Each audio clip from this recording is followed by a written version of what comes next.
যোৰহাট কেন্দ্ৰীয় মহাবিদ্যালয়ত দুদিনীয়াকৈ অনুষ্ঠিত কৰা হয় আন্তঃৰাষ্ট্ৰীয় আলোচনা চক্ৰ 2026। যোৰহাট কেন্দ্ৰীয় মহাবিদ্যালয়ে 29 আৰু 30 তাৰিখে convergence of nano technology, biotechnology and artificial intelligence innovation for environmental sustainability and smart societal solution শীৰ্ষক আন্তৰ্জাতিক আলোচনা চক্ৰৰ আয়োজন কৰে। বিজ্ঞান আৰু প্ৰযুক্তি মঞ্চৰ উদ্যোগত IQSC, IIC, জৈৱ বিজ্ঞান আৰু জৈৱ অভিযান্ত্ৰিক বিভাগ, CSIR, NEIST আৰু RFRI যোৰহাটৰ সহযোগত এই আলোচনা চক্ৰৰ আয়োজন কৰা হয়। আলোচনা চক্ৰত কলা, বিজ্ঞান, মানৱীয়, অভিযান্ত্ৰিক, মৌলিক বিজ্ঞান, সমাজ বিজ্ঞান শাখাৰ আগ্ৰহী অংশগ্ৰহণকাৰীয়ে অংশগ্ৰহণ কৰে। উল্লেখযোগ্য যে গৱেষক, শিক্ষাবিদ, নীতি নিৰ্ধাৰক, উদ্ভাৱক আৰু ছাত্ৰ-ছাত্ৰীসকলক এই বিশ্বব্যাপী মঞ্চৰ অংশ হ'বলৈ আমন্ত্ৰণ জনোৱা হৈছে যাতে তেওঁলোকে ধাৰণা বিনিময় কৰে আৰু এখন বহনক্ষম বিশ্বৰ বাবে ভৱিষ্যতৰ সমাধানৰ সন্ধান কৰিব পাৰে। যোৰহাটৰ পৰা ধ্ৰুৱজ্যোতি পাচনিৰ ৰিপৰ্ট, AIN লাইভ। হয়, আমি আজি জানুৱাৰী 29 আৰু 30 তাৰিখে ধুনীয়াকৈ আমি আন্তঃৰাষ্ট্ৰীয় এখন চেমিনাৰ অনুষ্ঠিত কৰিছোঁ। এই আন্তঃৰাষ্ট্ৰীয় চেমিনাৰখনৰ মুখ্য উদ্দেশ্য হৈছে যে আমি ছাত্ৰ ছাত্ৰীসকলক আন্তঃৰাষ্ট্ৰীয় পৰ্যায়ত বিভিন্ন বিজ্ঞানী, শিক্ষক আৰু গৱেষকসকলক চিনাকি কৰি দিয়ে। এই আন্তঃৰাষ্ট্ৰীয় আলোচনা চক্ৰখনৰ মূল বিষয়বস্তু হৈছে convergence of nano technology, biotechnology, artificial intelligence, sustainability and societal benefits. মূল কথাটো হৈছে যে আমাক বিজ্ঞানে বহুত দিছে আৰু এতিয়া বৰ্তমান বিজ্ঞানবিলাক সলনি হৈছে। আমাৰ যিবিলাক সামাজিক প্ৰব্লেম আছে, যিবিলাক ইছ্যুজ আছে, এই সামাজিক প্ৰব্লেমবিলাক আমি অকল বিজ্ঞানৰ এটা ডিচিপ্লিনৰ সহায়ত আমি ছল্ভ কৰিব নোৱাৰিছোঁ। গতিকে কি হৈছে, নতুনকৈ যিবোৰ ধাৰণা আহিছে তাতে তিনিটা বিজ্ঞান, নেনো টেকনলজি বহুত এডভান্স এটা টেকনলজি, বায়'টেকনলজি আমি বেনিফিটেড হৈ আছোঁ আৰু শেহতীয়াকৈ যিটো AI আহিছে, আৰ্টিফিচিয়েল ইণ্টেলিজেন্স, এই তিনিওটা টেকনলজি কম্বাইন কৰি আমি আমাৰ সমস্যাবিলাক কেনেকৈ সমাধান কৰিব পাৰোঁ। এতিয়া সমস্যাবিলাক ক'বলৈ যাওঁতে যে আমাৰ এই যিটো ক্লাইমেট চেঞ্জ, এনভাইৰনমেণ্টেল পলিউশ্যন, সকলোকে ছাষ্টেইনেবিলিটি লাগে যে আমাৰ প্ৰডাকশ্যনৰ ক্ষেত্ৰত বিভিন্ন ধৰণৰ ক্ষেত্ৰত আমি কম এনাৰ্জি কৰি কেনেকৈ আমি বেনিফিট পাব পাৰোঁ, এই গোটেইবিলাকৰ চলিউশ্যন, ফুড ছিকিউৰিটি, এই এনভাইৰনমেণ্টেল ছিকিউৰিটি, এই গোটেই কথাবিলাক হ'বলৈ হ'লে এগ্ৰিকালচাৰ প্ৰডাক্টিভিটি, কাৰণ আমাৰ ভাৰতবৰ্ষত জনসংখ্যা বাঢ়ি আহিছে, ভূমি সংখ্যাটো কিন্তু বাঢ়ি যোৱা নাই। গতিকে একেখিনি মাটিতে প্ৰডাক্টিভিটিটো আমি কেনেকৈ বঢ়াব পাৰিম।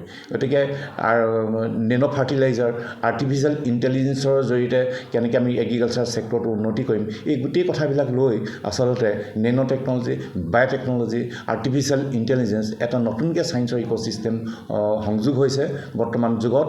আৰু সেই কথাখিনিকে আমি উপস্থাপন কৰি কেনেকৈ আমাৰ ছাত্ৰ ছাত্ৰীয়ে এই বিশ্বমানৰ এই যিটো বিজ্ঞানৰ ধাৰা, বিজ্ঞানৰ চিন্তা, সেইখিনিৰ লগত চিনাকি হ'ব পাৰে। গতিকে আমি নিমন্ত্ৰণ কৰিছোঁ ইউনিভাৰ্চিটি অফ চাউথ আফ্ৰিকাৰ প্ৰফেচৰ, আমি নিমন্ত্ৰণ কৰিছোঁ মেলবৰ্ণ ইউনিভাৰ্চিটিৰ চাইণ্টিষ্ট, আমি নিমন্ত্ৰণ কৰিছোঁ নিউয়ৰ্ক ইউনিভাৰ্চিটিৰ প্ৰফেচৰ, জম্মু ইউনিভাৰ্চিটিৰ গৱেষকসকল আহিছে, গুৱাহাটী IIT আমাক কলাবৰেট কৰিছে, বায়'টেকনলজি ডিপাৰ্টমেণ্টে কলাবৰেট কৰিছে, CSIR নিচ যোৰহাট আমাৰ লগত কলাবৰেশ্যন আছে, RFRI যোৰহাট আমাৰ লগত কলাবৰেশ্যন আছে, পুনে ইউনিভাৰ্চিটি আছে, নৰ্থ বেংগল ইউনিভাৰ্চিটি আছে, নাগালেণ্ড ইউনিভাৰ্চিটি আছে আৰু বহুতখিনি ইনষ্টিটিউশ্যনে আমাক সহযোগ কৰিছে।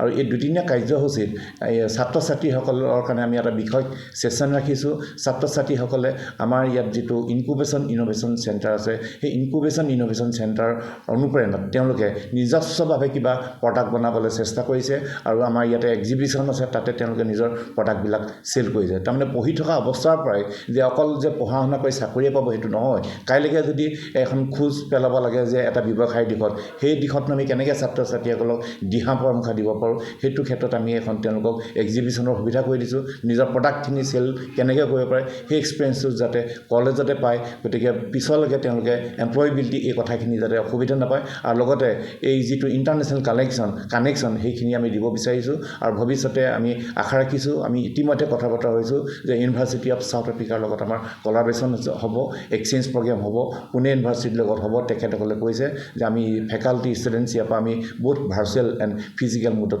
এক্সচেঞ্জ কৰিব পাৰোঁ। মই ভাবোঁ যে নিঃসন্দেহে এই যিখন চেমিনাৰ, এই চেমিনাৰখনে যোৰহাট কেন্দ্ৰীয় মহাবিদ্যালয়ক ইণ্টাৰনেশ্যনেলাইজেশ্যন অফ হায়াৰ এডুকেশ্যনৰ ক্ষেত্ৰত যিটো এটা পদক্ষেপ আমি ল'ব লাগে আৰু অনাগত দিনত এইটো আমাক বহুত সহায় কৰিব বুলি ভাবোঁ আমি যোৰহাট কেন্দ্ৰীয় মহাবিদ্যালয়ত ইণ্টাৰনেশ্যনেল চেমিনাৰ আমি আয়োজন কৰিছোঁ আমি এবাৰ একেটা দিনতে একেটা বিষয় লৈ আমি আকৌ আৰু বহুত কেইখন কাণ্ট্ৰিক লৈ ইয়াৰ পিছৰ পৰা আমি ব্ৰাজিল টাইৱান এইবিলাক ইউনিভাৰ্চিটিৰ লগতো আমি টাই আপ কৰিবলৈ চাম যাতে আমাৰ ছাত্ৰ ছাত্ৰীসকল আজি চাউথ আফ্ৰিকা ইউনিভাৰ্চিটিৰ যিজন প্ৰফেচাৰ তেখেতে কৈছে যে আমাৰ ইউনিভাৰ্চিটিৰ স্কলাৰশ্বিপ আছে ইয়াত যিসকল মেৰিটাছ ষ্টুডেণ্ট তেখেতসকলে এপ্লাই কৰিব পাৰে গতিকে বিভিন্ন ধৰণৰ এই কানেকশ্যনবিলাক আজিকালি যুগত হৈছে যিটো কানেকশ্যন গতিকে আমি সেই কানেক্টিভিটিটো অকল যোৰহাটতে থাকি নহয় যোৰহাটৰ আশে পাশে ইনষ্টিটিউচনৰ আমি কানেকশ্যন ৰাখিছোঁ গতিকে সুদূৰ ভাৰতবৰ্ষ আৰু ভাৰতবৰ্ষৰ বাহিৰতো যিটো আমাৰ একাডেমিক কানেকশ্যন হ'ব লাগে আমি সেই একাডেমিক কানেকশ্যনৰ যোগেদি আমি ছাত্ৰ ছাত্ৰীৰ উত্তৰণৰ দিশটো চিন্তা কৰিছোঁ এণ্টাৰপ্ৰেনিয়ৰশ্বিপ যিটো কয় তাৰমানে ষ্টাৰ্টআপ